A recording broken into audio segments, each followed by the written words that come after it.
All right, let's move on to the one of the games on Saturday. You get the Miami Heat and the Charlotte Bobcats. Miami road favorite here of 5.5, total of 188. They're a road favorite, having now won 17 straight games with the big three in Miami against Charlotte.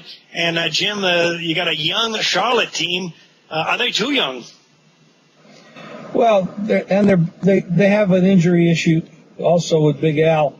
I mean, he played 40 minutes last night, but, I think what we have here with Miami is we got the psychology. What they started the season off saying they were going to rest Wade quite a bit, and they did. I think he sat out 27 to 30 games and pretty much allowed the rest of the team to carry the ball. So they didn't set any great records in wins for this year. And I believe that mentality is still carrying on in the playoffs, because winning the game by 1 or winning it by 21 doesn't make any difference. They just want to move on to the next round. Now, that works. You playing the underdog in that situation is okay because you're getting 10, 12 points, 11 points, whatever it is. But now you're on the road and you're dealing with a 5-point line.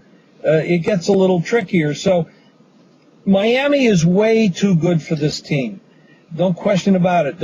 And Charlotte can get close. They're well coached, and in the future, when they get a couple more athletes, they will be very dangerous. But right now, they are not in the same league as Miami. So Miami can name the score, is what I'm saying.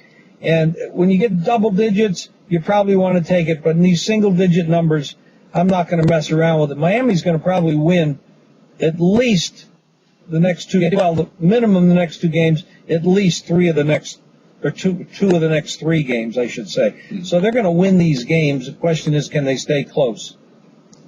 Yeah, Jeff, this Miami team, one thing that is odd about them is I'm not sure when they're going to show up and play all out. It's a veteran team that can pace itself. They certainly did that during the regular season, even late, saying, we don't care about the number 1 seed, plus getting Dwayne Wade back healthy. Even in the last game against Charlotte, early 10-point lead, but it ended up being very close. So it's tough to back a team that when you don't know whether they're going to go all out or not.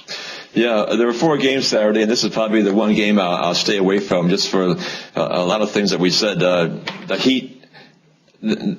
Heat's one goal is to win a championship, and they don't care how bad they look on the way there. They just want to win a game and move on. They shot 52% in game 2, 39% for 3-point range, but they had 17 turnovers, and that made the game closer than expected. The Bobcats, they finally have a decent team here after all those years of all those high draft picks. They finally have a good team. They finally found the right coach. But to go up against the Heat in the first round of the playoffs, when you haven't been in the playoffs before, it's extremely difficult.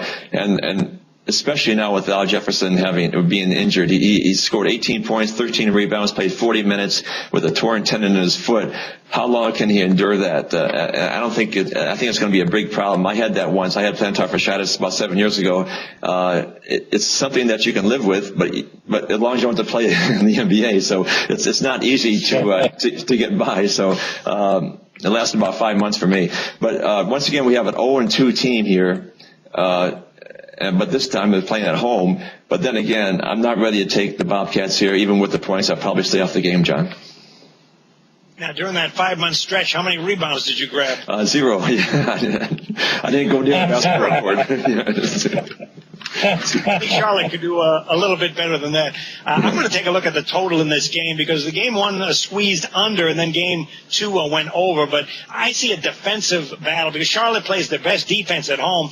And they're a great defensive team. They're 23rd in the NBA in points scored. They're 4th in points allowed. So this is a defensive first team under Steve Clifford. And the Miami team, they can play any style. But let's not overlook their defense. They were 5th in the NBA in points allowed. Very good defensive team when they put their minds to it. And as 2-time champs, they know this is the time of the year to bring the defense. When the Miami Heat win a game, they're 6-2 under the total that next game. And when you give this veteran team 2 days of rest, they're 5-1 under the total that next game. So I'm going to look at a weekend defensive series starting with game 3 under the total.